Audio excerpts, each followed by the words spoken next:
امریکہ اور اسرائیل کے ہفتے کو ایران پر حملے کے بعد مشرق وسطیٰ کے کچھ حصوں میں آسمان معمول کے مطابق نہیں۔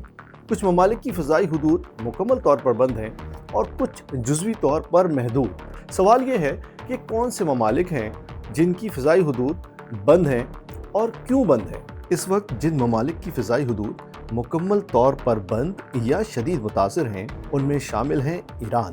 وجہ خطے میں جاری عسکری کشیدگی، میزائل حملوں اور دفاعی نظام کی سرگرمیوں کے باعث سویلین پروازوں کے لیے خطرہ۔ اسرائیل، وجہ قومی سلامتی کی ہنگامی صورتحال، میزائل دفاعی آپریشنز اور ممکنہ فضائی خطرات۔ عراق، وجہ جغرافیائی طور پر تنازع کے بیچ میں واقع ہونا، میزائل گزرگاہوں کا خطرہ۔ قطر، وجہ علاقائی سیکیورٹی الرٹ اور دفاعی تیاری۔ بحرین، وجہ ممکنہ میزائل خطرات اور حفاظتی اقدامات۔ کویت، وجہ خطے میں بڑھتی کشیدگی کے باعث احتیاطی بندش، جزوی یا عارضی طور پر بندش والے ممالک۔ متحدہ عرب امارات، وجہ مخصوص روٹس اور بلندیوں پر پابندی، حفاظتی بنیادوں پر فلائٹس کی ری روٹنگ۔ شام، جنوبی حصوں میں عسکری سرگرمیوں کے باعث محدود فضائی پابندیاں۔ جب یہ ممالک اپنی فضائی حدود بند کرتے ہیں تو یورپ سے ایشیا جانے والی پروازیں متبادل راستے اختیار کرتی ہیں۔ اکثر پروازیں ترکی، وسطی ایشیا یا شمالی راستوں سے گزرنے لگتی ہیں۔ پرواز کا دورانیہ بڑھ جاتا ہے، ایندھن کا خرچ بڑھتا ہے، ٹکٹ مہنگے ہو جاتے ہیں۔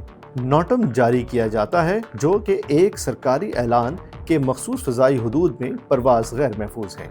دوسری جانب پاکستان نے اپنی فضائی حدود مکمل طور پر بند نہیں کی، مگر انڈیا کے رجسٹرڈ طیاروں کے لیے پاکستان کی فضائی حدود مکمل طور پر بند ہے۔ یہ بندش عسکری جنگ کی وجہ سے نہیں بلکہ سفارتی اور سیکیورٹی فیصلے کا نتیجہ ہے۔